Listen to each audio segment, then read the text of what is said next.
ടോട്ടലെക്സിന്റെ ഒരു പുതിയ എപ്പിസോഡിലേക്ക് സ്വാഗതം. ഇന്ന് നമ്മളിവിടെ അൻവർ സാറാണ് നമ്മളൊപ്പം ഉള്ളത്. നമ്മൾ ബിസിനസ് കൺസൾട്ടിങ് ഏരിയയിൽ ആള് GCC ഏരിയയിലാണ് മാനേജർ. ബഹ്റൈനിലാണ് കൂടുതലായിട്ട് ചെയ്തുകൊണ്ടിരിക്കുന്നത്. അപ്പോൾ ഇന്ന് ഒരു സർവീസ് ഫീൽഡിലേക്ക് ഏതൊക്കെ രീതിയിലേക്ക് ടെക്നോളജി അഡോപ്റ്റ് ചെയ്യാൻ പറ്റും എന്നതിനെ കുറിച്ചുള്ള ഒരു വിഷയത്തെക്കുറിച്ചാണ് നമ്മൾ എന്താണ് സംസാരിക്കുന്നത്. അപ്പോൾ സർ, അപ്പോൾ എങ്ങനെയൊക്കെയാണ് നമുക്കൊരു ബിസിനസ്സിൽ ടെക്നോളജി സർവീസ് സൈഡിൽ ഏതൊക്കെ രീതിയിലേക്ക് ഇംപ്ലിമെന്റ് ചെയ്യാൻ പറ്റും എന്നാണ് നമുക്ക് അറിയേണ്ടത്. ടെക്നോളജി ടെക്നോളജി ഇപ്പോഴത്തെ കാലത്ത് ടെക്നോളജി വളരെ ഇമ്പോർട്ടൻ്റ് ആയിട്ടുള്ള ഒരു കാര്യമാണ്. തീർച്ചയായിട്ടും. കാരണം മാൻ പവർ, പിന്നെ അതേപോലെ തന്നെ ടെക്നോളജിയുടെ സാധ്യതകൾ, ഒരു ബിസിനസിന്റെ ഗ്രോത്ത് വെച്ച് നോക്കുകയാണെങ്കിൽ ടെക്നോളജി ഇപ്പൊ ഇന്ന് നമ്മളൊരു 5 വർഷത്തെ ഗ്രോത്ത് ഇന്ന് നമുക്ക് 1 ഇയറിൽ ഗ്രോത്ത് എത്തിക്കാൻ പറ്റും ടെക്നോളജി ഉണ്ടെങ്കിൽ. ഇപ്പൊ ഒരു ഉദാഹരണം പറയുകയാണെങ്കിൽ ഞങ്ങളൊരു ക്ലയന്റ് സലൂൺ. അപ്പൊ നമ്മളെല്ലാവരും നാട്ടിൽ ആദ്യത്തെ സലൂണുകൾ എങ്ങനെയായിരുന്നു? ഒരു സാധാരണ ചെറിയ സ്ഥലത്ത് ഒരു ഷോപ്പ് ഇടുക, അവർ അവിടുന്ന് ഹെയർ ഡ്രസ് ചെയ്യുക, ഇതൊക്കെയായിരുന്നു അവര്. ഇന്ന് അങ്ങനെയല്ല. ഇന്ന് അതിനെ ഒരു ഭയങ്കര ബ്രാൻഡാക്കി ഒരു പ്രൊഫഷണലിസം അവിടെ കൊണ്ടുവന്നു. അതിൽ ഏറ്റവും ഇമ്പോർട്ടന്റ് ടെക്നോളജിയാണ്. ഇപ്പൊ ഞങ്ങളൊരു ക്ലയന്റിന് ഞങ്ങൾ ചെയ്തതെന്ന് പറഞ്ഞാല് ഒരു പ്രാവശ്യം ഞങ്ങൾ അവരുടെ ലൈസൻസ് എടുത്ത് കൊടുക്കുകയും അവർക്ക് അതിന്റെ ബിസിനസ് പ്ലാൻ ഉണ്ടാക്കി കൊടുക്കുകയും ചെയ്തപ്പോൾ അവർ ചെയ്ത മെയിൻ ഇമ്പോർട്ടന്റ് ഫാക്ടർ എന്ന് പറഞ്ഞാൽ നമ്മൾ ടെക്നോളജിയിൽ ഇൻബിൽഡ് ചെയ്തു. എന്താണ് ഇൻബിൽഡ് ചെയ്ത്? ഒരാൾ ഹെയർ ഡ്രസ് ചെയ്യുമ്പോൾ അവർക്ക് ഓട്ടോമാറ്റിക് ആയിട്ട് ഒരു മെസ്സേജ് പോകണം, വാട്സാപ്പിൽ നോട്ടിഫിക്കേഷൻ പോകണം. പിന്നെ അവർക്ക് നെക്സ്റ്റ് ഒരു 1 മന്തിന്റെ ആ ഒരു കാറ്റഗറി എപ്പോഴാണ് അവർക്ക് ഹെയർ ഗ്രോത്ത് ആവുന്നത് അവർക്ക് അറിയാൻ പറ്റും. അതിന്റെ പ്രൊഫഷണൽസിന് അറിയാൻ പറ്റും. അപ്പൊ ആ ഗ്രോത്തിന്റെ ഒരു 10 ഡേയ്സോ അല്ലെങ്കിൽ 5 ഡേയ്സോ മുന്നേ അവർക്ക് ഒരു റിമൈൻഡിങ് പോവാണ്, sir you have an offer. Okay, നിങ്ങൾക്ക് ഹെയർ ഡ്രസ്സിന് ഇന്നതിനൊക്കെ നെയിൽ കട്ടിങ്ങിന് അല്ലെങ്കിൽ മെനിക്യൂർ, പെഡിക്യൂർ, സ്പാ ഇന്നതിനൊക്കെ നിങ്ങൾക്ക് ഓഫർ ഉണ്ട് പറഞ്ഞിട്ട്. അപ്പോ ഒരു സലൂണിനെ സംബന്ധിച്ചിടത്തോളം ടെക്നോളജി ഇൻബിൽഡ് ചെയ്തപ്പോൾ ഉള്ള ഗ്രോത്ത് എന്ന് പറയുന്നത് വളരെ വലുതാണ്. ഇപ്പോ ഒരു ഞങ്ങളെ സംബന്ധിച്ചിടത്തോളം ഞങ്ങൾക്ക് ഒരു ബിസിനസ് കൺസൾട്ടിങ്, ട്രാവൽ ഏജൻസികൾ ഒരുപാടുണ്ട്. ഇപ്പോ ഒരു മാൻ പവർ, നമ്മളിപ്പോ ഒരു മാൻ പവർ കുറക്കുക എന്നുള്ളതല്ല ഇനി ഉദ്ദേശം. പക്ഷേ വോളിയം ഓഫ് സെയിൽ കൂട്ടണമെങ്കിൽ മാൻ പവറിന്റെ ടെക്നോളജി നമ്മൾ വർദ്ധിപ്പിക്കണം. അവരെ സംബന്ധിച്ചിടത്തോളം അവരത് പഠിക്കണം. ഓക്കെ, ഇപ്പോ നമ്മളൊരു സോഫ്റ്റ്വെയർ ഇപ്പൊ ഞങ്ങളിപ്പോ ഒരു ആപ്പ് ഇറക്കി. അതില് ഒരു സോഫ്റ്റ്വെയറിൽ ഞങ്ങൾക്ക് ഇപ്പൊ എന്ത് ചെയ്യാം? ബഹ്റൈനിലുള്ള ഒരാൾക്ക് സ്റ്റാഫുകൾ വർക്ക് ചെയ്യുന്നത് ചിലപ്പോ വർക്ക് ഫ്രം ഹോം ആയിരിക്കും. ഓക്കെ, ഒരുപാട് പേർക്ക് എല്ലാവരും മോണിറ്റർ ചെയ്യാൻ പറ്റും. എക്സാക്ട്ലി. ഇപ്പൊ അവര് ലോഗിൻ ചെയ്താൽ അവരെ നമുക്ക് മോണിറ്റർ ചെയ്യാൻ പറ്റും. ഇപ്പോൾ അവർക്ക് ചിലപ്പോൾ നമ്മൾ അവരെ ടെക്നോളജി പഠിപ്പിച്ചു കഴിഞ്ഞതിന് ശേഷം അതിൽ അപ്ലോഡ് ചെയ്ത ഡോക്യുമെന്റ് അവരെന്ത് ചെയ്യുന്നു? വിസക്ക് അപ്ലൈ ചെയ്യുന്നു. അവർ ചിലപ്പോൾ വർക്ക് ഫ്രം ഹോം ആയിരിക്കാം, ചിലപ്പോൾ ദുബായിൽ ഇരുന്നിട്ടേക്കാണ് ചെയ്യുന്നത്, ചിലപ്പോൾ നാട്ടിലിരുന്നിട്ട് നിങ്ങൾ ഈ സൈബർ പാർക്കിൽ ഇരുന്നിട്ടേക്കാണ് ചെയ്യുന്നുണ്ടാവുക. അങ്ങനെയുള്ള ഒരുപാട് കാര്യങ്ങൾ ഏത് വിദേശത്തേക്കും ആൾക്കാർക്കും ഇപ്പൊ എന്ത് ചെയ്യാൻ പറ്റും? ടെക്നോളജി കൊണ്ട് അവരെ ഡെവലപ്പ് ചെയ്യാൻ പറ്റും. പിന്നെ അതുപോലെ തന്നെ ഇപ്പൊ അവിടെ ഇപ്പൊ പറയുകയാണെന്നുണ്ടെങ്കിൽ ഇപ്പൊ വർക്ക് ഫ്രം ഹോം ഇപ്പൊ ഇവിടുന്ന് നാട്ടിൽ നിന്ന് ഒരാളെ വിസ എടുത്ത് അങ്ങോട്ട് കൊണ്ടുപോകുന്നേക്കാൾ എക്സ്പെൻസ് ചിലപ്പോൾ ഇവിടെ കുറച്ച് വളരെ കുറവാണ്. ഞങ്ങൾ പോലും ഞങ്ങളെ കൊച്ചിയിലാണ് ഞങ്ങളെ ബാക്ക് ഓഫീസ്. ഞങ്ങൾ അവിടെ നിന്ന് എന്ത് ചെയ്യുന്നുള്ളൂ? വിസ കാര്യങ്ങളൊക്കെ അവരുടെ അപ്ലോഡ് സെയിൽസ് ഓഫീസുകളായി വിദേശത്ത്. ഓക്കെ, സെയിൽസുകൾ ജനറേറ്റ് ചെയ്യുന്ന ഓഫീസുകൾ മാത്രമായി വിദേശത്ത്. അല്ലാത്ത പക്ഷം വിസ അപ്ലൈ ചെയ്യാൻ അവിടെ സ്റ്റാഫ് വേണം, ഓപ്പറേഷൻ ചെയ്യാൻ അവിടെ സ്റ്റാഫുകൾ വേണം, അക്കൗണ്ട്സ് ചെയ്യാൻ അവിടെ സ്റ്റാഫുകൾ വേണം. ഇതിനൊക്കെ അവിടെ വേണം. ഇപ്പൊ അതൊന്നും വേണ്ട. ടെക്നോളജി കൊണ്ട് എന്ത് ചെയ്യാൻ പറ്റി? അവരവിടെ നിന്ന് അപ്ലോഡ് ചെയ്യുന്നു. എന്ത് ചെയ്യാൻ പറ്റുന്നു? ഇവരുടെ ബാക്ക്-എൻഡിൽ ഇരുന്നിട്ട് ഇവർക്കുടെ ഡോക്യുമെന്റ് അനലൈസ് ചെയ്യാൻ പറ്റുന്നു. അവർ അപ്ലോഡ് ചെയ്ത് തിരിച്ച് അവരെ കിട്ടുമ്പോൾ കസ്റ്റമറെ സംബന്ധിച്ചിടത്തോളം ഹാപ്പിയാണ്. ഇപ്പോ ഒരു എയർലൈൻ ഇൻഡസ്ട്രിയെ സംബന്ധിച്ചിടത്തോളം എല്ലാവർക്കും അറിയാം booking.com, മേക്ക് മൈ ട്രിപ്പ്. ഇപ്പൊ ഞങ്ങളെ കമ്പനിക്ക് ഉണ്ട് ട്രാവൽസ്, ഒയാസിസ് ട്രാവൽസ് എന്ന് പറയും. ഈ ട്രാവൽസ് ഞങ്ങളിപ്പോ എന്ത് ചെയ്യുന്നു? ഒരു പുതിയൊരു ആപ്പ് ഇംപ്ലിമെന്റ് ചെയ്യുക, ഫ്ലൈറ്റ് ആണ് പേര്. അത് 2 മന്തിന്റെ ഉള്ളിൽ ഞങ്ങൾ ഇറങ്ങും. പക്ഷെ ഞങ്ങൾ ഈ ഓൺലൈൻ ഡോക്യുമെന്റ് ഇതിനെ സംബന്ധിച്ചിടത്തോളം എന്താണ് ഡീമെറിറ്റ് ഉള്ളത്? സാധാരണക്കാർക്ക് അത് ആക്സസിബിലിറ്റി കുറവാണ്. ഓക്കെ, അവർക്കൊരു പേടി എന്താണ്? ഇപ്പോൾ റീഫണ്ട് ആയി കഴിഞ്ഞാൽ ഞങ്ങൾക്ക് എങ്ങനെ കിട്ടും? ഡേറ്റ് ചേഞ്ചിങ് എങ്ങനെ കിട്ടും? അതിനുള്ള ഒരു ആക്സസിബിലിറ്റി ഇന്ന് നമ്മളവിടെ ആ ഒരു നെഗറ്റീവ് പാർട്ടിനെ പോസിറ്റീവ് ആക്കിയിട്ടാണ് നമ്മൾ എന്ത് ചെയ്തിട്ടുള്ളത്? ഇംപ്ലിമെന്റ് ചെയ്തത്. അപ്പൊ അതില് ഇപ്പൊ സാധാരണക്കാർക്ക് എങ്ങനെയാണ് ഒന്നുകൂടി ഈസി ആയിട്ട് യൂസ് ചെയ്യാൻ പറ്റുന്നത്? ഏത് രീതിയിലാണ്? നിങ്ങളെ സംബന്ധിച്ചിടത്തോളം നിങ്ങളിപ്പോ ഒരു ഡെവലപ്പേഴ്സ് ആണെന്ന് വിചാരിക്കുക. നിങ്ങൾക്കിപ്പോൾ ഒരു ഞങ്ങളെ കോൾഡ് സ്റ്റോർ എന്ന് പറയുന്നത് ഇവിടുത്തെ സൂപ്പർ മാർക്കറ്റ് അല്ലെങ്കിൽ നമ്മുടെ ഗ്രോസറി ഷോപ്പുകൾക്കാണ് അവിടെ നമ്മൾ ബഹ്റൈനിൽ കോൾഡ് സ്റ്റോർ എന്ന് പറയുന്നത്. ഓക്കെ, ആ ഷോപ്പുകളെ സംബന്ധിച്ചിടത്തോളം ഇപ്പോൾ എല്ലാ സ്ഥാപനങ്ങളിലും ടെക്നോളജി ഇപ്പോൾ അവർ എന്ത് ചെയ്യുന്നു?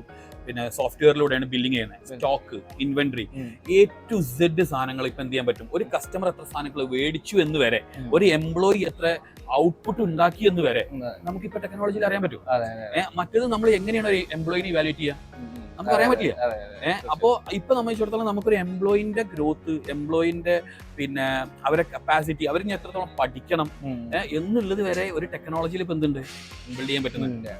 അതാണ് ഇപ്പോഴത്തെ മെയിൻ ആയിട്ട് ഞാൻ മനസ്സിലാക്കുന്നിടത്തോളം എല്ലാവരും ടെക്നോളജി എത്രത്തോളം ഇൻബിൽഡ് ചെയ്യുന്നു. നിങ്ങൾ പറയായിരിക്കും മലബാർ ഗോൾഡ്. ഓക്കെ, ഇവിടുത്തെ ഏറ്റവും വലിയൊരു ജ്വല്ലറി കമ്പനിയാണ്. അവരുടെ പിന്നെ ഷോറൂമിൽ അവരിപ്പോ ഇപ്പൊ ഇവിടെ തന്നെ കാലിക്കറ്റിൽ തന്നെ അവരവിടെ വലിയൊരു ഹെഡ് ഓഫീസ് ക്രിയേറ്റ് ചെയ്തു, കോർപ്പറേറ്റ് ഓഫീസ് ക്രിയേറ്റ് ചെയ്തു. അവരവിടെ പറഞ്ഞിട്ടുള്ളതെന്ന് പറഞ്ഞാൽ ഈവൻ അപ്പോയിന്റ്മെന്റ് വരെ അവർക്ക് എന്ത് ചെയ്യാൻ പറ്റും, ടെക്നോളജി മുഖാന്തരം എടുക്കാൻ പറ്റും. ഒരാൾ വെയിറ്റ് ചെയ്യണ്ട, ഒരാളുടെ അപ്പോയിന്റ്മെന്റ് അവിടെ റെസിസ്റ്റ് ചെയ്യുന്നില്ല. എല്ലാം ആക്സസ് ടെക്നോളജിയിലേക്ക് മാറി. ഇപ്പൊ നമുക്ക് ഏതൊക്കെ ബിസിനസ്സുകാർക്ക് സാറിനെ കണക്ട് ചെയ്യാൻ പറ്റും? നമുക്ക് ഏതൊക്കെ എന്നെ സംബന്ധിച്ചിടത്തോളം ഒരു ആസ് എ ബിസിനസ് കൺസൾട്ടന്റ് എന്ന് പറഞ്ഞ രീതിയിൽ ബഹ്റൈനിൽ ഒരാൾക്ക് സ്ഥാപനം തുടങ്ങണമെങ്കിൽ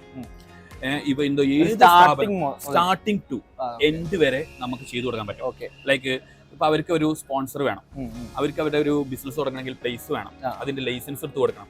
അത് ലൈസൻസ് എടുത്തു കഴിഞ്ഞ ശേഷം വിസ അസിസ്റ്റൻസ് വേണം, അത് കഴിഞ്ഞതിന് ശേഷം ഗവൺമെന്റിലേക്കുള്ള പേയ്മെന്റ്, ഇതെല്ലാം നമ്മൾ ചെയ്യുന്നു. അതാണ് ഞങ്ങളുടെ ബിസിനസ് കൺസൾട്ടിംഗ് കമ്പനി എന്ന് പറയുന്നത്. Including software, including technology, including business consulting, including business planning, including vision, ഒരു 5 വർഷത്തെ അവർ എന്ത് ചെയ്യണം എന്നുള്ള ആക്ഷൻ പ്ലാൻ വരെ നമുക്ക് സ്റ്റാർട്ട് ചെയ്തു, അത് ഇംപ്ലിമെന്റ് ചെയ്തു, അതിന് ശേഷമുള്ള കാര്യങ്ങളും നമ്മൾ അവർ എക്സിറ്റ് ആവുന്നവരെ, അവർക്ക് അത് ലിക്വിഡേറ്റ് ചെയ്യുന്നത് വരെ ആസ് എ കൺസൾട്ടന്റ് ഞങ്ങളെ സപ്പോർട്ട് വേണം അവർക്ക്. കാരണം അവിടെ ഗവൺമെന്റിന്റെ പേയ്മെന്റുകൾ ഉണ്ട്, മന്ത്ലി ഇൻഷുറൻസ് അടക്കാനുണ്ടാവും. അതൊന്നും അവർ ഗ്രോത്ത് അവർ ചിന്തിക്കണ്ട, അവർ ബിസിനസ് ഗ്രോത്ത് മാത്രം ചിന്തിക്കുക. അപ്പോൾ നാട്ടിൽ നിന്ന് ഒരാൾ അവിടെ ഒരു ഷോപ്പ് അല്ലെങ്കിൽ എന്തെങ്കിലും ബിസിനസ് സ്റ്റാർട്ട് ചെയ്യണമെന്നുണ്ടെങ്കിൽ അതിനെ കുറിച്ച് നമ്മൾ ടെൻഷൻ ആവേണ്ട ആവശ്യമില്ല, ഒന്നും അവർ അറിയേണ്ട എല്ലാ കാര്യങ്ങളും നമ്മൾ ചെയ്യും. എക്സാക്ട്ലി. ഇപ്പൊ അതിൽ അവർക്ക് ഏറ്റവും ഗ്രോത്ത് ആയിട്ട് ചെയ്തു കൊടുക്കാൻ പറ്റും. ലൈക്ക് ബിസിനസ് അവരെ ഗ്രോത്ത് ചെയ്യണമെങ്കിൽ അതിന് നമ്മൾ ഏറ്റവും കൂടുതൽ നമ്മൾ യൂസ് ചെയ്യുന്നതാണ് ടെക്നോളജിയാണ്. അതെ, പിന്നെ ചിലപ്പോൾ നമുക്ക് ബഹ്റൈനിലൊക്കെ ആണെങ്കിൽ നമുക്ക് അവിടുത്തെ ഒരു എക്സ്പീരിയൻസോ കാര്യങ്ങളൊക്കെ ഭയങ്കര മിസ്സിംഗ് ഉണ്ടാവും. അപ്പൊ അതൊക്കെ ചിലപ്പോൾ നാട്ടിലത്തെ എക്സ്പീരിയൻസ് കൊണ്ട് ചിലപ്പോൾ അവിടെ വന്നാണ്ട് നമുക്ക് കുറെ റിസ്ക് വരും. കാരണം എങ്ങനെയൊക്കെ അത് ചെയ്യേണ്ടത്, എങ്ങനെ ഔട്ട്റീച്ച് അറിയേണ്ട ആവശ്യമില്ല. അവരിതൊന്നും അറിയണ്ട, അവർ ജസ്റ്റ് എന്ത് ചെയ്യുന്നു, അവരുടെ പ്രോജക്റ്റ് എന്താണെന്ന് പറഞ്ഞു തന്നു കഴിഞ്ഞാൽ നമ്മൾ അത് എന്ത് ചെയ്ത് കൊടുക്കും, അവർക്ക് കറക്റ്റ് ആയിട്ട് എക്സിക്യൂട്ട് ചെയ്ത് കൊടുക്കും. അത് അവരെ പ്രോഫിറ്റിലേക്ക് എത്തിക്കുന്നത് വരെയുള്ള സപ്പോർട്ട് നമ്മളതിൽ ഉണ്ടാവും. ടെക്നോളജി ഉപയോഗിച്ചിട്ട് നമ്മൾ അത് അവർക്ക് കറക്റ്റ് മോണിറ്ററിംഗ് ചെയ്യാൻ പറ്റും. ഓക്കെ, അത് ഇപ്പൊ നമുക്ക് ഇന്ന ഫീൽഡ് എന്നുണ്ടോ, അതല്ലെങ്കിൽ എല്ലാ ഫീൽഡിലേക്കുള്ള എല്ലാ ഫീൽഡും അതിനുള്ള സപ്പോർട്ടിംഗ് ടീം നമ്മളിലുണ്ട്, ബാക്ക് എൻഡ് ടീം നമുക്കുണ്ട്. ഇനിയിപ്പോ അവർക്ക് ഇപ്പോൾ റിയൽ എസ്റ്റേറ്റ് ആവട്ടെ, ഈവൻ ഹോസ്പിറ്റൽ ആവട്ടെ, അല്ലെങ്കിൽ സ്കൂൾ ആവട്ടെ, അല്ലെങ്കിൽ ചെറുകിട സംരംഭങ്ങൾ, സോഫ്റ്റ്വെയർ കമ്പനികൾക്കാണെങ്കിലും അവിടെ ഓപ്ഷൻസ് ഇഷ്ടം പോലെ. ഇപ്പൊ ഒരു ഉദാഹരണം പറയുകയാണെങ്കിൽ അവിടെ ഒരു 40 കിലോമീറ്റർ ചുറ്റളവിലുള്ള ഒരു രാജ്യമാണ് ബഹ്റൈൻ എങ്കിൽ പോലും അവിടെ 500-ൽ പരം ട്രാവൽ ഏജൻസികളുണ്ട്, സർവീസ് ഇൻഡസ്ട്രി ഉണ്ട്. ഓക്കെ, അതേപോലെ തന്നെ ഒരുപാട് റിയൽ എസ്റ്റേറ്റ് കമ്പനികളുണ്ട്, ഒരുപാട് സാധ്യതകളുള്ള ഒരു രാജ്യമാണ് ബഹ്റൈൻ എന്ന് സംബന്ധിച്ചിടത്തോളം. ഓക്കെ, അതിനെ ദിനാർ മീൻസ് പറഞ്ഞാൽ ഒരു കറൻസി ബേസിൽ നല്ല ഫിസിബിലിറ്റി ഉണ്ട്, പിന്നെ പ്രോഫിറ്റ് ബേസിൽ എല്ലാം കൊണ്ടും നല്ല ഫിസിബിലിറ്റി ഉള്ള ഒരു രാജ്യമാണ് ബഹ്റൈൻ എന്ന് പറയുന്നത്. പക്ഷേ ടെക്നോളജി ഈസ് വെരി ഇമ്പോർട്ടന്റ്. അത് ഇപ്പോഴത്തെ കാലത്ത് ടെക്നോളജി എത്രത്തോളം യൂസ് ചെയ്യുന്നു അവർക്ക് ഗ്രോത്ത് ക്രിയേറ്റ് ചെയ്യാൻ പറ്റും. അതും നല്ല എന്താ പറയാ, നമ്മുടെ ബിസിനസിന് പറ്റുന്ന രീതിയിലേക്ക് അത് കൺവേർട്ട് ചെയ്ത് യൂസ് ചെയ്യാൻ പറ്റണം. എക്സാക്ട്ലി. കാരണം ഏതെങ്കിലും സോഫ്റ്റ്വെയർ യൂസ് ചെയ്തോണ്ടോ അതല്ലെങ്കിൽ സോഫ്റ്റ്വെയർ വാങ്ങിച്ചോണ്ടോ കാര്യമില്ല. ഇഷ്ടം പോലെ ഇപ്പൊ റെഡിമെയ്ഡ് ഉണ്ട്, ഇഷ്ടം പോലെ ഇപ്പൊ റെഡിമെയ്ഡ് എന്തുണ്ട്, സോഫ്റ്റ്വെയറുകളും ഉണ്ട്. ഓക്കെ, പക്ഷെ ആ ക്ലയന്റിന് വേണ്ട റിക്വയർമെന്റ് എന്താണ്, അതെല്ലാം ഡിഫറെന്റ് ആയിരിക്കും. ഓക്കെ, ഇപ്പോ എന്നെ സംബന്ധിച്ചിടത്തോളം എനിക്ക് വേണ്ട റിപ്പോർട്ട്സുകൾ, എന്റെ റിപ്പോർട്ട്സുകൾ ഞാനിപ്പോ ചെയ്യുന്ന സിസ്റ്റം വീക്ക് ബേസ് റിപ്പോർട്ടാണ്. Week 1, week 2, week 3, week 4. അപ്പൊ എന്നെ സംബന്ധിച്ചിടത്തോളം എനിക്ക് അനാലിസിസ് ഇമ്പോർട്ടന്റ് ആണ്. ഓക്കെ, എനിക്ക് ഒരു മാസത്തെ വരെ വെയിറ്റ് ചെയ്യാൻ എനിക്ക് താല്പര്യമില്ല. ഇപ്പോ നമ്മള് ബിസിനസ് മാനേജർ ആയിട്ട് ഇപ്പൊ ഒരു മന്തിനെ ഒരു വീക്കിന് ഒരു മന്തായിട്ട് കാണുന്ന ഒരു സിറ്റുവേഷനിലാണല്ലോ. ആ ഒരു മോഡലാണ് വർക്ക്. ഒരു വീക്ക് ഒരു മന്തായിട്ട് കാൽക്കുലേറ്റ്. അപ്പൊ നമുക്ക് ആ മന്തിനെ 30 ഡേയ്സിന് നമുക്ക് ഒരു എന്തെങ്കിലും ഒരു പോരായ്മ വരുന്നുണ്ടെങ്കിൽ നമുക്ക് ആ വീക്കിന് എന്ത് ചെയ്യാൻ പറ്റും, റെസിസ്റ്റ് ചെയ്തിട്ട് കവർ ഔട്ട് ചെയ്യാൻ പറ്റും. അത് നമ്മൾ സോഫ്റ്റ്വെയറിൽ അനലൈസ് ചെയ്യാൻ പറ്റുകയാണെങ്കിൽ നമ്മളെ സംബന്ധിച്ചിടത്തോളം എന്ത് ചെയ്യാൻ പറ്റും, അതിന് ഈസി ആയിട്ട് ആക്സസ് ചെയ്യാൻ പറ്റും. അതേ മറിച്ച് നമ്മളിപ്പോൾ ജസ്റ്റ് ഒന്ന് ഇമാജിൻ ചെയ്ത് നോക്കാം, മാൻ പവർ ആയിട്ട്. ഓക്കെ, ഈ പറയുന്ന ടെക്നോളജി ഇല്ല, നമ്മളതൊരു മാൻ പവർ ആയിട്ട് ഇമാജിൻ ചെയ്യുകയാണെങ്കിൽ നമുക്കൊരു വീക്കിലിയിൽ ഏതൊക്കെ തരത്തിൽ റിപ്പോർട്ടുകൾ കിട്ടും. നമുക്ക് ഓപ്പറേഷൻ സൈഡ് കിട്ടുമോ, ഒരിക്കലും കിട്ടത്തില്ല. ഓക്കെ, സെയിൽസ് സൈഡ് കിട്ടത്തില്ല, മാർക്കറ്റിംഗ് സൈഡ് കിട്ടത്തില്ല, അക്കൗണ്ട് സൈഡ് കിട്ടത്തില്ല, HR സൈഡ് കിട്ടത്തില്ല. ഒരു എംപ്ലോയിനെ സംബന്ധിച്ചിടത്തോളം ഒരു ഇവാലുവേഷൻ പോലും നമുക്ക് എന്ത് ചെയ്യാൻ പറ്റില്ല, ഒരു വീക്കിൽ അനലൈസ് ചെയ്യാൻ പറ്റില്ല. ഇന്ന് അങ്ങനെയല്ല. ഇന്ന് നമുക്കൊരു വീക്കിലിയിൽ അവിടെ പോയിട്ട് ഒരു ക്ലിക്ക് ചെയ്ത് കഴിഞ്ഞാൽ ആ വ്യക്തി എത്ര മണിക്കൂർ വർക്ക് ചെയ്തു, എത്ര പിന്നെ ഔട്ട്പുട്ട് അവർ ഉണ്ടാക്കി, അവരുടെ ഗ്രോത്ത് എത്രയാണ്, അവർക്ക് എത്രയാണ് അതിന്റെ എലിജിബിലിറ്റി വേണ്ടത്. ഇതിന് വേറൊരു കാര്യം എന്താ വെച്ചാൽ, ഇപ്പോൾ റീസെന്റ് നമ്മളൊരു പ്രൊഡക്റ്റ് ലോഞ്ച് ചെയ്തിട്ടുണ്ടായിരുന്നു, ടോട്ടൽ അറ്റൻഡൻസ് ആൻഡ് പേറോൾ ആണ്. നമ്മൾ പ്രൊഡക്റ്റ് ബേസ് ലോഞ്ച് ചെയ്തതാണ്. കാരണം 3 വർഷത്തിനുള്ളിൽ നമ്മൾ ഒരുപാട് അറ്റൻഡൻസ് സിസ്റ്റങ്ങൾ യൂസ് ചെയ്തിട്ടുണ്ടായിരുന്നു. അതിന്റെ ബേസിറ്റ് നമ്മളൊരു പ്രൊഡക്റ്റ് ഇറക്കി.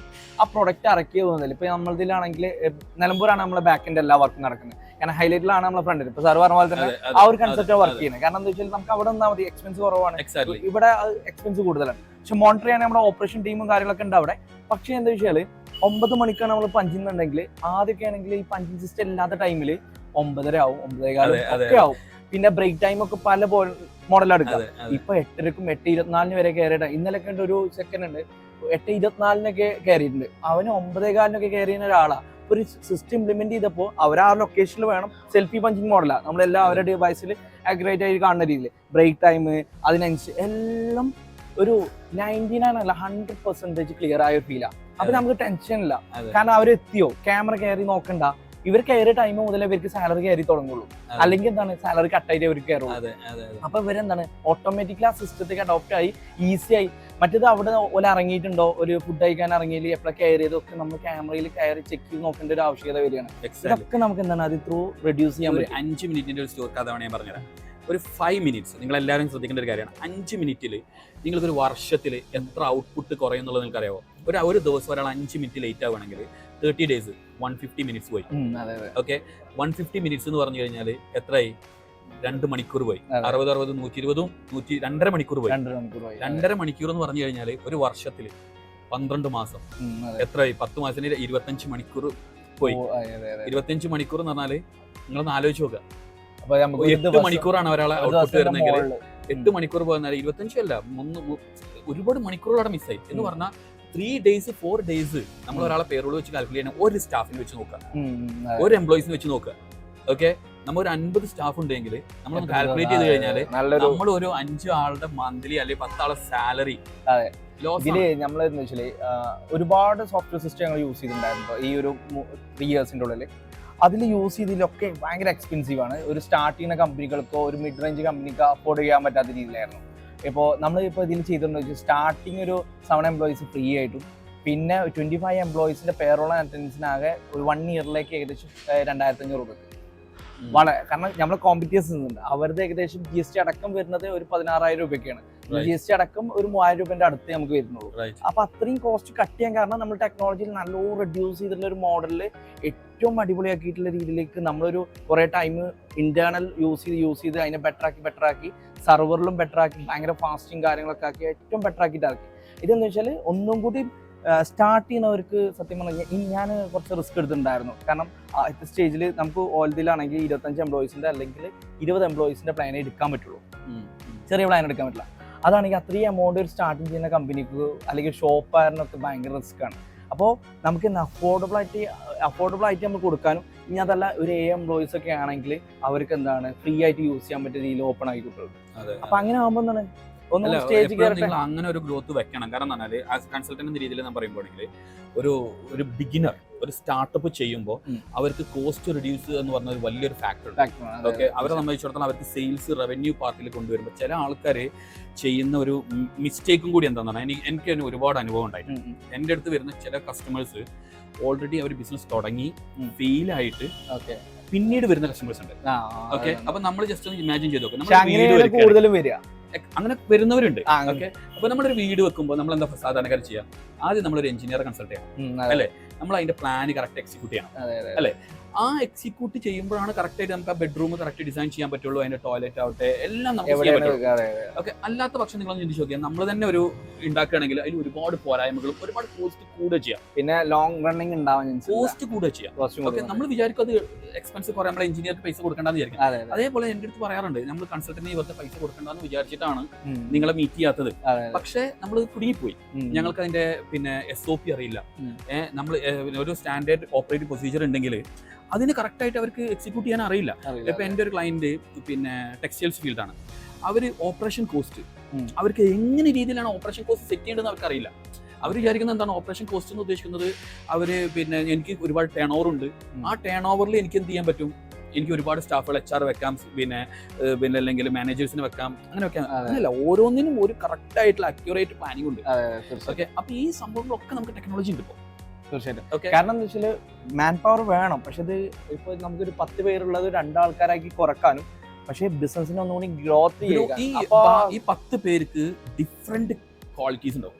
അതെ അതെ. ഓക്കെ, അപ്പൊ ഈ 10 പേരെ നമ്മൾ ഒഴിവാക്കേണ്ട ആവശ്യമില്ല. ഇവർക്ക് എന്ത് ചെയ്യാൻ പറ്റും? ഈ ടെക്നോളജി കൊണ്ട് ബിസിനസിന് പല രീതിയിൽ നമ്മളിപ്പോ എങ്ങനെ ഒരു സ്കെയിൽ ചെയ്യാൻ പറ്റും. എക്സാക്ട്ലി. നമ്മളിപ്പോ ഒരു ബിസിനസ് തുടങ്ങുമ്പോൾ ഫസ്റ്റ് നമ്മൾ ചിലപ്പോൾ ഒരു 5 സ്റ്റാഫ് ആയിരിക്കും ഉണ്ടാവുക. പിന്നെ ഗ്രോത്തിനനുസരിച്ചല്ലേ നമ്മൾ എംപ്ലോയീസിനെ ഗ്രോത്ത് ചെയ്യാം. അപ്പൊ ഈ 10 സ്റ്റാഫ് ഉണ്ടെങ്കിൽ നമ്മൾ ഓൾറെഡി 5 ഇയർ പ്ലാന് നമുക്ക് ഇമീഡിയറ്റ് ആയിട്ട് എന്ത് ചെയ്യാൻ പറ്റും?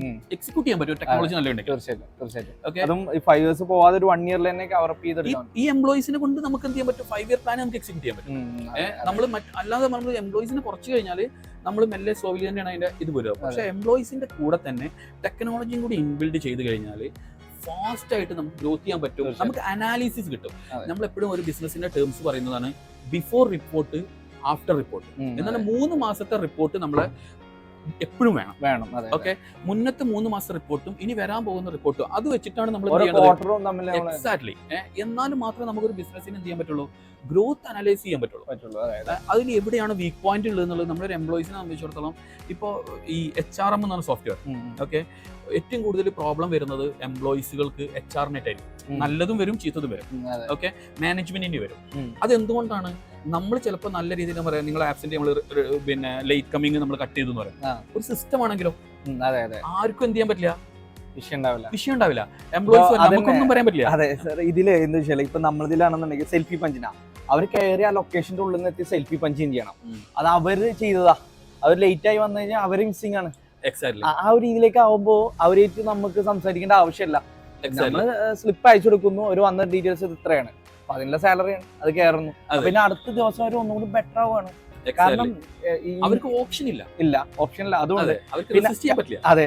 കാരണം എന്താ വെച്ചാൽ പിന്നെ ഞാൻ മനസ്സിലാക്കി നമ്മള് പഞ്ചിന്റെ പൈസ വെച്ചിട്ടുണ്ടായിരുന്നു. അപ്പൊ അതിലുള്ളൊരു മിസ്സിംഗ് തോന്നിയെന്ന് വെച്ചാല് ഇവര് ലേറ്റ് ആയിട്ട് വന്ന് പഞ്ചിങ് ചെയ്തിട്ടുണ്ടാവാം. പക്ഷെ അവര് പറയും അതെന്തോ മിസ് മാച്ച് ആണ്, അതാണ് ഇതാണെന്ന് പറയും. കാരണം എന്താ വെച്ചാൽ അത് റീഡ് ആയില്ല, അത് ആ പ്രശ്നമാണ്, ഈ പ്രശ്നമാണ്. ഇതാവുമ്പോ ഇവരെന്നെ ഇടുന്നതാണ്, ഇവരെ ഫോണിൽ ലൈവായിട്ട് കാണാം. അങ്ങനെ ആവുമ്പോൾ ഒന്നുകൂടി ഈസി ആവും എന്നുള്ളത് നമുക്ക് മനസ്സിലാക്കാൻ പറ്റി. പിന്നെ സ്കെയിൽ ചെയ്യാൻ നമുക്ക് ഈസി ആവും. അത്രയാണ് ഞാൻ ഉദ്ദേശിക്കുന്നത്. എനിക്കതിന്ന് വേറൊരു കാര്യം മനസ്സിലായത്, ഒരാള് ലേറ്റ് ആയി വന്നു കഴിഞ്ഞാൽ ഇപ്പൊ 9 മണിക്ക് കയറേണ്ട 9:15 എന്നും കയറണമെങ്കിൽ അവന്റെ മൈൻഡിൽ അവനാവും ലേറ്റ് ആയി. അതുകൊണ്ട് സ്പീഡും വർക്കിന്റെ ആ പെർഫോമൻസ് കുറയും. അപ്പോൾ അവന്റെ ഗ്രോത്തിൽ എനിക്ക് ഫ്യൂച്ചറിലും ഒരു ഡൗൺ ആയി വരാൻ ചാൻസസ് ഉണ്ട്. പക്ഷെ നേരെ മറിച്ച് ഇവർ 9 മണിക്ക് 9ന്റെ മുന്നേ കയറി കഴിഞ്ഞാൽ ഓക്കെ ഞാൻ അടിപൊളിയായി വരുന്നുണ്ട് എന്നുള്ള ഫീലും ഇവർക്ക് ഗ്രാജുവലി ഈ ഗ്രോത്ത് നല്ല രീതിയിലേക്ക് അടുത്ത ലെവലിലേക്ക് എത്തിക്കാൻ പറ്റും എന്നുള്ളൊരു മനസ്സിലാക്കാൻ പറ്റിയിട്ടുണ്ട്. ഈ ഒരു കാലയളവിൽ നമുക്ക് മനസ്സിലാക്കാൻ പറ്റിയതാണ്. ഇത്രയൊക്കെ ബെറ്റർ ആക്കാൻ പറ്റും എന്നാണ് നമ്മൾ ഉദ്ദേശിക്കുന്നത്. ഇപ്പൊ നമ്മൾ ഇറക്കിയത് ഇപ്പൊ ഇന്ത്യ മാത്രമാണ്. പക്ഷെ ഇനിയും ബാക്കിയുള്ള രാജ്യത്തേക്ക് എത്തിക്കണം. അതിലുള്ള വർക്കുകൾ സ്റ്റാർട്ട് ചെയ്തുകൊണ്ടിരിക്കുകയാണ്. ഓൾവേസ് അത് എപ്പോഴും ടെക്നോളജി വളരട്ടെ.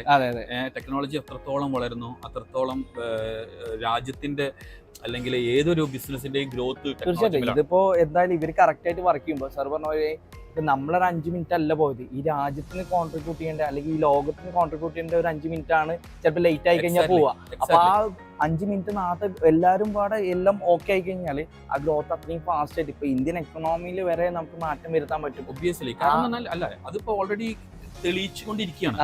എക്സ്പെഷ്യലി ലിറ്ററസിയിലാവട്ടെ, പിന്നെ ടെക്നോളജിയിലാവട്ടെ, കേരളം അല്ലെങ്കിൽ മറ്റുള്ള രാജ്യങ്ങൾ, ഇപ്പൊ നമ്മള് ബഹ്റൈനിലാവട്ടെ, ഏത് GCC രാജ്യങ്ങളിലാവട്ടെ, എല്ലാവരും തിരിച്ചറിഞ്ഞു എന്ത്. അതുകൊണ്ട് തന്നെയല്ലേ ഇപ്പോഴത്തെ സൈബർ പാർക്കുകളും ഭയങ്കര ഇൻഫ്രാസ്ട്രക്ചറുകളായില്ലേ. ഇപ്പൊ കൊച്ചിയിൽ വരെ ലുലുവിന്റെ പിന്നെ ടവറുകൾ വന്നു. അത് എന്തുകൊണ്ടാണ്? അവർ അത്രയും അഡ്വാൻസ്ഡ് ചിന്തിക്കുന്ന ആൾക്കാരാണ്. ഇപ്പോ എന്റെ ഓഫീസ് കൊച്ചിയിലുണ്ട്. അതേപോലെ തന്നെ ഒരുപാട് പേരുടെ ഇപ്പൊ ബാംഗ്ലൂരുള്ള ഓഫീസുകൾ വരെ, ഹെഡ് ഓഫീസ് വരെ എവിടേക്ക് മാറുന്നുണ്ട്? കൊച്ചിക്ക് മാറുന്നുണ്ട്. ഓക്കെ, കാരണം എന്ന് പറഞ്ഞാൽ എറണാകുളം അല്ലെങ്കിൽ കാലിക്കറ്റ് ആണ് കേരളത്തിലേക്ക് ഒരുപാട് വരുന്നുണ്ട്. എന്താ കാരണം എന്ന് പറഞ്ഞാൽ not only employee side, okay, ഒരുപാട് പേര് ടെക്നോളജി വളരെ നോളജ് അക്യൂർ ചെയ്യുന്നുണ്ട്. ഇപ്പൊ എനിക്ക് നമ്മളെ പ്രേക്ഷകരോട് പറയാനുള്ളത് പറഞ്ഞാല് ടെക്നോളജി അവരെ ഇൻബിൽഡ് ചെയ്യാൻ വേണ്ടിയിട്ട് അവർ ശ്രമിക്കുക, അത് പഠിക്കാൻ വേണ്ടി ശ്രമിക്കുക. അതിന്റെ നോളജ് എത്രത്തോളം നിങ്ങൾ അക്യൂർ ചെയ്യുന്നു അത് നിങ്ങൾക്ക് മാത്രമല്ല എന്തായാലും കുറയാൻ പോകുന്നില്ല. എക്സാക്ട്ലി. ഇപ്പം അടുത്ത് കാരണം ഓരോ സെക്കൻഡിലും അടിപൊളിയായിട്ടുള്ള ടൂളുകൾ വന്നുകൊണ്ടിരിക്കുക. എക്സാക്ട്ലി. ഇപ്പോ നമ്മളുടെ പിന്നെ ഒരാളൊരു ഇത് പറഞ്ഞിട്ടുണ്ട്. എന്താന്ന് പറഞ്ഞാല് എന്റെ പോരായ്മ ഹിന്ദി അറിയില്ലാത്തതാണെന്ന് പറയും. അതായത് 3.5 കോടി ജനങ്ങളാണ്, ഇപ്പൊ അറൗണ്ട് ഇപ്പോഴത്തെ സെൻസസിന് 4 കോടി ജനങ്ങളാണ് എവിടെയുള്ളൂ? കേരളത്തിലുള്ളൂ. എന്നാൽ ഇന്ത്യയുടെ ഒരു എക്കണോമിക് അല്ലെങ്കിൽ ഇന്ത്യയുടെ സ്ട്രെങ്ത് എന്ന് പറയുന്നത് 100 കോടിയുടെ മുകളിലാണ്. 100 കോടി. അപ്പോ ഹിന്ദി വളരെ ഇമ്പോർട്ടന്റ് ആണ്. ടെക്നോളജി ഇപ്പൊ അതിനും ടെക്നോളജി ആയി, മനസ്സിലായില്ലേ? അപ്പൊ AI ടൂൾസുകളാവട്ടെ അല്ലെങ്കിൽ മറ്റുള്ളവട്ടെ വീഡിയോ പ്രൊഡക്ഷന് വരെ എക്സാക്ട്ലി. ഓക്കെ, നമ്മളവിടെ കോഡിങ്ങിൽ ഏകദേശം 50% മുകളിലും AI ആണ് ഇപ്പോൾ കോഡ് ചെയ്യുന്നത്. ഞങ്ങൾ സിസ്റ്റം ഡെവലപ്പ് ചെയ്തിട്ടുള്ളത്. എക്സാക്ട്ലി. അപ്പോൾ അതാണ് ഭയങ്കര ഈസി ആക്കുന്നുണ്ട്. അതെ, അപ്പൊ ഹിന്ദി കസ്റ്റമേഴ്സ് എന്ന് പറഞ്ഞാൽ നിങ്ങളൊന്ന് ആലോചിച്ച് നോക്കി, ഇന്ത്യന്റെ കസ്റ്റമർ എന്ന് പറയുന്നത് അത്രയും വലുതാണ്. ഓക്കെ, അപ്പൊ ആ ഒരു കസ്റ്റമറെ കിട്ടണമെങ്കിൽ ഈ 4 കോടിയും 4%, 96% മാർക്കറ്റ് അവിടെ കിടക്കാണ്, ഇന്ത്യയിലുണ്ട്. ഓക്കെ, അപ്പൊ അവിടെ ഏറ്റവും ഇമ്പോർട്ടന്റ് നോട്ട് ഓൺലി ഇംഗ്ലീഷ്, അവിടെ ലിറ്ററസി കുറഞ്ഞ ആൾക്കാരുണ്ട്, അതേപോലെ തന്നെ ഓൺലി ഹിന്ദി കമ്മ്യൂണിക്കേറ്റ് ചെയ്യുന്ന അല്ലെങ്കിൽ ഒരുപാട് പേര് അവർക്ക് ടെക്നോളജി അല്ല, അവരെ സംബന്ധിച്ചിടത്ത് ഈസി ആക്സസ് കിട്ടുക എന്നുള്ളതാണ്. ഇപ്പൊ നമ്മള് കേരളത്തിൽ ലിറ്ററസി കൂടിയതുകൊണ്ട് എല്ലാവരും ഓൺലൈനിലും മൊബൈലിലും അവർക്ക് ആക്സസ് ഉണ്ട്. ഈവൻ ഫ്ലൈറ്റ് ബുക്ക് ചെയ്യാനാവട്ടെ, ഹോട്ടൽ ബുക്ക് ചെയ്യാനാവട്ടെ, ടൂർ ബുക്ക് ചെയ്യാനാവട്ടെ, ഒരു എന്തും ആവട്ടെ, ഇൻഷുറൻസ് ആവട്ടെ, എന്തും ആവട്ടെ, നമ്മളെ കാറിന്റെ ഇൻഷുറൻസ് വരെ നമുക്ക് മൊബൈലിലൂടെ നമുക്ക് ചെയ്യാൻ പറ്റും. പക്ഷേ ഇതേ സാധനം ഔട്ട് ഓഫ് ഇന്ത്യയിൽ, ഔട്ട് ഓഫ് കേരളയിൽ കുറവാണ്. ഓക്കെ, അപ്പൊ അതിനെ റിക്കവർ ചെയ്യുന്ന സിസ്റ്റംസ് ഇന്നുണ്ട്. അപ്പൊ അതേപോലെ ഓരോ കാര്യത്തിലും ടെക്നോളജി എത്രത്തോളം ഇൻബിൽഡ് ആവുന്നു ലൈഫിൽ അവരുടെ ഗ്രോത്ത് ഉണ്ടായിരിക്കും. അപ്പോൾ ആസ് എ സോഫ്റ്റ്വെയർ ഡെവലപ്പേഴ്സ് നിങ്ങളോട് എനിക്ക് പറയാനുള്ളത്, നിങ്ങൾ ഇനിയും നല്ല നല്ല ഡെവലപ്പിംഗ് സോഫ്റ്റ്വെയർസ് ഇൻബിൽഡ് ചെയ്തിട്ട് ഒരു ബിസിനസ് സംബന്ധിച്ചിടത്തോളം ഞങ്ങൾക്ക് നല്ല നല്ല പ്രോഡക്റ്റുകൾ തരികയാണെങ്കിൽ we are ready to buy. കാരണം നമ്മൾ എന്താ വെച്ചാൽ നമ്മൾ കുറെ സർവീസ് തന്നെയാണ് നമ്മൾ ചെയ്തുകൊണ്ടിരിക്കുന്നത്. ക്ലയന്റിന്റെ റിക്വയർമെന്റ് അനുസരിച്ച് നമ്മൾ ഡെവലപ്പ് ചെയ്ത് കൊടുക്കുന്നത്. അവർക്ക് എന്താണോ അനുയോജ്യമായിട്ടുള്ള എന്റെ ഒരു സജഷൻ കൂടി ഉണ്ട്. ക്ലയന്റിന് ആക്ച്വലി ഈ IT റിലേറ്റഡ് ടെക്നോളജി അറിയൂല. ഒരുപാട് ക്ലയൻസിനെ സംബന്ധിച്ചിടത്തോളം ഇവർക്ക് അറിയില്ല. അതിന് നിങ്ങൾ ചെയ്യേണ്ട ഇതേപറ്റി ഈ പോഡ്കാസ്റ്റ് ആവട്ടെ, അല്ലെങ്കിൽ നിങ്ങൾ ചെയ്യുന്ന ഈ ഇന്റർവ്യൂസുകളാവട്ടെ, നിങ്ങൾ ഇതേപോലത്തെ വീഡിയോസിൽ ജനങ്ങൾക്ക് എന്ത് ചെയ്തു കൊടുക്കണം, നോളജ് കൊടുക്കണം. ഓക്കെ, എന്നാൽ മാത്രമേ ഇവരെ സംബന്ധിച്ചിടത്തോളം എന്തുള്ളൂ, ഇത് അറിയത്തുള്ളൂ. ഇപ്പൊ ഞാൻ പറഞ്ഞ ഈ സെലൂൺ എന്ന് പറഞ്ഞപ്പോ എന്റെ അടുത്ത് അയാൾ ആദ്യം പറഞ്ഞത് അയാൾക്ക് ഇതിനെ കുറിച്ചിട്ട് നോളജ് ഇല്ല. പക്ഷെ അയാളെ ബിസിനസിന്റെ ഗ്രോത്ത് കണ്ടെത്തിയപ്പോ അയാൾ എന്റെ അടുത്ത് ഇങ്ങോട്ട് വിളിച്ചിട്ട് പറഞ്ഞു it's A nice idea. Okay, വളരെ ഹാപ്പി. ഇന്ന് ആൾക്ക് ചെറിയ പൈസയേ ഉള്ളൂ, വലിയൊരു എക്സ്പാൻഡോ അല്ലെങ്കിൽ ഒന്നുമില്ല, പക്ഷെ അവരെ ബ്രാൻഡിങ് ഇത് ഭയങ്കര ഡെവലപ്പറാണ്. കാരണം പറഞ്ഞാൽ ഒരാൾക്കൊരു മെസ്സേജ് വരുമ്പോ അവരത് ഫീൽ ചെയ്യണത് എന്താണ്, യെസ് ഇറ്റ്സ് എന്റെ നമ്മൾ അവരൊന്ന് കൺസിഡർ ചെയ്യുന്നുണ്ട്, കാരണം സംസാരിക്കുന്നുണ്ട്, അവര് മനസ്സിലാക്കുന്നുണ്ട്. അവർക്കൊരു മെസ്സേജ് പോവാന്ന് പറഞ്ഞാൽ എന്നെ കൺസിഡർ ചെയ്യുന്നുണ്ട്, എന്നെ റെസ്പെക്ട് ചെയ്യുന്നുണ്ട്, എന്നെ കെയർ ചെയ്യുന്നുണ്ട് എന്നുള്ള ഒരു ഫീലിംഗ്സ് തന്നെയാണ്. അത് എന്തായാലും അവർക്ക് അവിടെ പ്രൈസ് അല്ല അവർ നോക്കുക. അതാണ് ഒരു ദിനാറോ അല്ലെങ്കിൽ ചെറിയൊരു പൈസ കൂടിയാലും അവരെ സംബന്ധിച്ചിടത്തോളം വിഷയമല്ല. കാരണം അവർക്ക് അതൊന്നൊരു എല്ലാവർക്കും അതാണ് വേണ്ടത്, അവരെ പരിഗണിക്കുന്നുണ്ട് എന്നുള്ളൊരു ചിന്ത കൊടുക്കുക എന്നുള്ളതാണ്. കാരണം ഇപ്പൊ നമ്മൾ എന്താ വെച്ചാല് ഇപ്പൊ സർവീസ് ഫീൽഡ് ആകുമ്പോൾ നമുക്കൊരു മന്ത്ലി ലിമിറ്റഡ് ആണ് ഒരാൾക്കാർക്ക് സർവീസ് കൊടുക്കുക എന്നുള്ളത്. അപ്പോൾ നമ്മളൊരു പ്രൊഡക്റ്റ് സെഗ്മെന്റും കൂടി നമ്മൾ അതിൻ്റെ ഇപ്പോൾ ഓപ്പൺ ചെയ്യുന്നതിന്റെ ഭാഗമായിട്ടാണ് ഈ payroll system, attendance system implement ചെയ്തത്. കാരണം ഈ ബിസിനസ്സിന് ആവശ്യമായിട്ടുള്ള സിമ്പിൾ സോഫ്റ്റ്വെയർസുകൾ നമ്മൾ ബിൽഡ് ചെയ്യുക, അത് ക്ലിക്ക് തന്നെ അവർക്ക് ആക്സസ് ചെയ്യാൻ പറ്റുന്ന രീതിയിലേക്ക്. അങ്ങനെ ആകുമ്പോൾ ഒരുപാട് ലക്ഷക്കണക്കിനോ കോടിക്കണക്കിനോ ബിസിനസ്സുകാരെ സർവീസ് ചെയ്യാൻ പറ്റും നമുക്ക്. ഇപ്പോൾ ആസ് എ ബിസിനസ് മാൻ എനിക്ക് ഫേസ് ചെയ്യുന്ന ഏറ്റവും ഒരു പ്രോബ്ലം ഉണ്ട്. അത് ഞാൻ തന്നെ സോഫ്റ്റ്വെയർ ആയിട്ട് കൺവേർട്ട് ചെയ്യാൻ ഞാൻ ആഗ്രഹിക്കുന്ന സംഭവമാണ്. എന്ന് പറഞ്ഞാൽ ഔട്ട്സൈഡ് പോകുന്ന സെയിൽസ് എക്സിക്യൂട്ടീവ്സ്, ഓക്കെ, അവർ എവിടെ പോകുന്നു, അവരെത്ര കസ്റ്റമേഴ്സിനെ ഡാറ്റ എടുക്കുന്നു. ഇപ്പോ ഒരു സെയിൽസ് റെപ്രസെന്റേറ്റീവ് പുറത്ത് പോകുമ്പോൾ അവർക്കൊരു അപ്ലിക്കേഷൻ കിട്ടണം. അത് ഞാൻ ഉണ്ടാക്കാൻ വേണ്ടി ശ്രമിക്കുകയാണ്. ഓക്കെ, ഇത് ആക്ച്വലി നമ്മൾ ഇതിലുണ്ട്. ഇപ്പൊ ഉദാഹരണം പറയുകയാണെങ്കിൽ ഒരു എംപ്ലോയി പുറത്ത് പോകുമ്പോൾ അവരൊരു കസ്റ്റമർ ഡാറ്റ കിട്ടുന്നു, ആ നമ്പർ അവർ ആഡ് ചെയ്യുന്നു, ആ ഷോപ്പിന്റെ പേരാവട്ടെ എന്തോ ആവട്ടെ അത് അവിടെ ആഡ് ചെയ്യുന്നു. ഈ കസ്റ്റമർ ആരുടേതാണ് ശരിക്ക്, ഇവർക്ക് സാലറി കൊടുക്കുന്നുണ്ടോ ഈ കസ്റ്റമർ കമ്പനിയുടേതാണ്, മനസ്സിലായില്ലേ? അപ്പൊ ആ കമ്പനിയുടെ ആവണമെങ്കിൽ ഇത് കമ്പനിയിൽ എന്ത് കിട്ടണം, കറക്റ്റ് ആയിട്ട് ഡാറ്റ കിട്ടണം. അപ്പൊ നാളെ ഒരു കസ്റ്റമർ, അപ്പൊ ഈ കസ്റ്റമർ ഒരുപാട് സെയിൽ നടത്തുന്ന ആളാണെന്ന് വിചാരിക്കുക. ഈ സ്റ്റാഫ് ഒരു 2 വർഷം കഴിഞ്ഞിട്ട് പോവുകയാണ്, റിസൈൻ ചെയ്ത് പോവുകയാണ്. വേറൊരു സ്റ്റാഫ് വരുമ്പോൾ നമുക്ക് ഒറ്റ ക്ലിക്കിലിട്ട് കിട്ടണം പെർമനന്റ് കസ്റ്റമേഴ്സ് ലിസ്റ്റ്. ഓക്കെ, എന്റെ സർവീസ് ഏറ്റവും കൂടുതൽ ചെയ്യുന്ന ആൾക്കാരെ ലിസ്റ്റ്, അത് കാറ്റഗറൈസിൽ വരണം. ഫസ്റ്റ് ഏറ്റവും കൂടുതൽ സർവീസ് ചെയ്യുന്ന ആൾ വരണം. അത് കഴിഞ്ഞിട്ട് അങ്ങനെ സ്റ്റെപ്പ് ബൈ സ്റ്റെപ്പ് ചെയ്യുമ്പോൾ ഈ കസ്റ്റമർ ഡാറ്റ കൊണ്ട് കൊടുത്തു കഴിഞ്ഞാൽ ഇത് നമ്മളെ പെർമനന്റ് സ്റ്റാഫ് കസ്റ്റമേഴ്സ് ആണ്. ഈ ന്യൂ സ്റ്റാഫിന് ഇതാണ് കൊടുത്തു കഴിഞ്ഞാൽ അവർക്ക് ആ കസ്റ്റമേഴ്സിന് ഒരിക്കലും പരിധി വരെ 90% നല്ല സർവീസ് കൊടുത്തു കഴിഞ്ഞാൽ ആ കസ്റ്റമർ നമ്മളെ കൊടുത്താൽ. ഓക്കെ, അല്ലാത്ത പക്ഷം ഈ കസ്റ്റമേഴ്സിന് എന്ത് ചെയ്യും, അവരെ കെയർ ചെയ്യുന്നില്ല. ഈ പുതിയ ആൾക്ക് എത്രത്തോളം റെസ്പെക്ട് കൊടുക്കണം, അല്ലെങ്കിൽ എങ്ങനെ ഇതിനെ ട്രീറ്റ് ചെയ്യണം എന്നത് അറിയത്തില്ല. ഈ രീതി വളരെ ഇമ്പോർട്ടന്റ്. നമ്മളിൽ അതിൽ ഇംപ്ലിമെന്റ് ചെയ്തത് സംഭവം ഇവരെ ട്രാക്ക് ചെയ്യാൻ. ഇപ്പൊ ഒരു എംപ്ലോയി റൂട്ടിൽ കൂടെ പോകുന്ന ഒരു എംപ്ലോയി ആണെന്നുണ്ടെങ്കിൽ ഇവരെ ഈ കൂടെ പോകുന്നുണ്ട്, ഇവര് റെസ്റ്റ് ചെയ്യുന്ന ടൈം കൂടുന്നുണ്ടോ, ഇതെല്ലാം നമുക്ക് മോണിറ്റർ ചെയ്യാൻ പറ്റും കറക്റ്റ് ആയിട്ടുള്ള രീതിയിലേക്ക്. കാരണം അങ്ങനെ അല്ലാത്ത സമയത്ത് ചില ആൾക്കാർ കുറെ ടൈം റെസ്റ്റ് എടുത്തിട്ട് ആ കാര്യം കംപ്ലീറ്റ് ചെയ്തു എന്നുള്ള രീതിയിലുണ്ട്. പക്ഷെ എല്ലാരും ഒന്ന് മോണിറ്റർ ചെയ്ത് കഴിഞ്ഞ് കഴിഞ്ഞാല് ഞാനിപ്പോ ഈ പറഞ്ഞ ഒരു സംഭവം ഒരു അത്യാവശ്യം സെയിൽസ് ഔട്ട്സൈഡ് ചെയ്യുന്ന എനിക്ക് ഇഷ്ടംപോലെ വരുന്നതാണ്, അതെ അതെ എൻക്വയറീസ് വരുന്നതാണ്. അതെ അതെ ഏത് ഔട്ട്സൈഡ് ഉള്ള സെയിൽസിന്റെ കസ്റ്റമർ ഡാറ്റാബേസ് മാനേജ് ചെയ്യുന്ന മാനേജ് ചെയ്യാൻ അതൊരു മൊബൈൽ ആപ്ലിക്കേഷൻ പോലെ മെയിൻറ്റെയിൻ ചെയ്യാൻ പറ്റുന്ന അതെ അവരുടെ ഡേറ്റ ആ ലീഡ് ജനറേറ്റ് ചെയ്യുമ്പോൾ അത് ഓട്ടോമാറ്റിക് ആയിട്ട് അവർക്ക് തന്നെ അവിടുന്ന് പ്രൈസ് ബിൽഡ് ചെയ്യുകയോ അല്ലെങ്കിൽ അതിനെ കൺവേർട്ട് ചെയ്യാൻ കൊടുക്കാൻ അസൈൻ ചെയ്യാൻ പറ്റുന്ന ഒരു ആപ്ലിക്കേഷൻ. ഓക്കെ ഓക്കെ CRM ഉണ്ട്, അതെ ഓക്കെ, പക്ഷെ CRM കുറച്ചും കൂടി വൈഡ് ആണ്, ഓക്കെ, ഇലാബറേറ്റ് ചെയ്തിട്ട് ഭയങ്കര വലുതാണ്. അതിന് പകരം ഒരു ഷോർട്ടായിട്ട് ഒരു സാധാരണക്കാരായിട്ടുള്ള ആൾക്കാർക്ക് യൂസ് ചെയ്യും. CRM ഒക്കെ യൂസ് ചെയ്യുമ്പോൾ ഒന്നും കൂടി അഡ്വാൻസ്ഡ് ആയിട്ടുള്ള ടെക്നോളജി അറിയുന്ന ഒരാൾക്ക് ഇത് പറ്റുള്ളൂ, തീർച്ചയായിട്ടും ഓക്കെ, വലിയ CRM ഒക്കെ. അതേ മറിച്ച് സാധാരണക്കാരായിട്ടുള്ള ചിലപ്പോൾ 10th എഡ്യൂക്കേഷൻ ആവട്ടെ അല്ലെങ്കിൽ 12th എഡ്യൂക്കേഷൻ ആവട്ടെ, ഈ ഔട്ട് സൈഡ് പോകുന്ന സെയിൽസ് എക്സിക്യൂട്ടീവ്സ് ഒക്കെ അത്ര നോളജ് ഉണ്ടാവുള്ളൂ. അവർക്ക് ജസ്റ്റ് അവരെ യൂസ് ചെയ്യാൻ ജസ്റ്റ് 2-3 ക്ലിക്ക് കൊണ്ട് നമുക്ക് ഡാറ്റ കിട്ടണം. ആ രീതിയിലുള്ള ഒരു സംഭവം ചെയ്യുകയാണെങ്കിൽ ഒരു നല്ലതായിരിക്കും. നിങ്ങൾ ശ്രമിച്ചു നോക്കി. അങ്ങനെയുള്ള ഓരോന്ന് നിങ്ങളും എന്ത് ചെയ്യണം, പഠിച്ച് നിങ്ങൾ സെമിനാറുകൾ കണ്ടക്ട് ചെയ്യുമ്പോഴും അതേപോലെ ഇതേമാതിരി ഒരുപാട് പേർക്ക് ആവശ്യമുള്ള ഇതുണ്ട്. തീർച്ചയായിട്ടും. കാരണം ഒരു നമ്മളെ സാധാരണ ബിസിനസ് സ്റ്റാർട്ട് ചെയ്യുന്നവർക്ക് ഇവർക്കാണ് ഇനി ഗ്രോത്ത് വേണ്ടത്. എക്സാക്ട്. കാരണം ഗ്രോത്ത് ഉള്ളവർക്ക് ഓർക്ക് ചിലപ്പോൾ സർവീസ് മോഡലായിട്ടുള്ള അവർക്ക് കസ്റ്റം ബിൽഡ് ആയിട്ട് കുറെ സാധനങ്ങൾ ചെയ്യാൻ പറ്റും.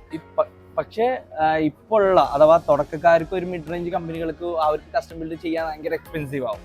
അപ്പോൾ അവർക്കും കൂടി യൂസ്ഫുൾ ആയിട്ടുള്ള പ്രൊഡക്ട്സുകൾ മാർക്കറ്റിലേക്ക് എത്തിക്കണം എന്ന് തന്നെയാണ് നമ്മൾ ആഗ്രഹിക്കുന്നത്. മാക്സിമം ആ ഒരു രീതിയിലേക്കാണ് പ്ലാൻ ചെയ്യുന്നത്. തീർച്ചയായിട്ടും. അപ്പോൾ ഇന്ന് ഏകദേശം കാര്യങ്ങളെ കുറിച്ച് നമ്മൾ സംസാരിച്ചിട്ടുണ്ട്. ഇതിനെ കുറിച്ച് കൂടുതൽ അറിയാനുള്ള ആവശ്യക്കാർ അല്ലെ, സാറിന്റെ ഇൻസ്റ്റ ID ജസ്റ്റ് താഴെ കൊടുക്കാം, ഡിസ്ക്രിപ്ഷനിൽ കൊടുക്കാം. പിന്നെ അതുപോലെ തന്നെ ഇനി എന്തെങ്കിലും എൻക്വയറീസ് ഉണ്ടെങ്കിൽ സാറിൻ്റെതായിട്ടുള്ളതാണെങ്കിൽ സാറിനായിട്ട് കണക്ട് ചെയ്യാനും, സോഫ്റ്റ്വെയർ റിലേറ്റഡ് ആയിട്ടുള്ള ഉണ്ടെങ്കിൽ നമ്മളെ കണക്ട് ചെയ്യാം. അപ്പോ ഇനി അടുത്തൊരു എപ്പിസോഡിൽ നമുക്ക് കാണാം. ഇനിയും വേറെ കുറച്ച് അപ്ഡേറ്റ്. അതേപോലെ തന്നെ നിങ്ങളുടെ ടെക്നോളജി എത്രത്തോളം നിങ്ങൾ വളർത്തുന്നു അത്രത്തോളം ഞങ്ങളെ സംബന്ധിച്ചിടത്തോളം ഈസി ആയിട്ട് ഞങ്ങൾക്ക് ഗ്രോ ചെയ്യാൻ പറ്റും. All the best for your. Thank you.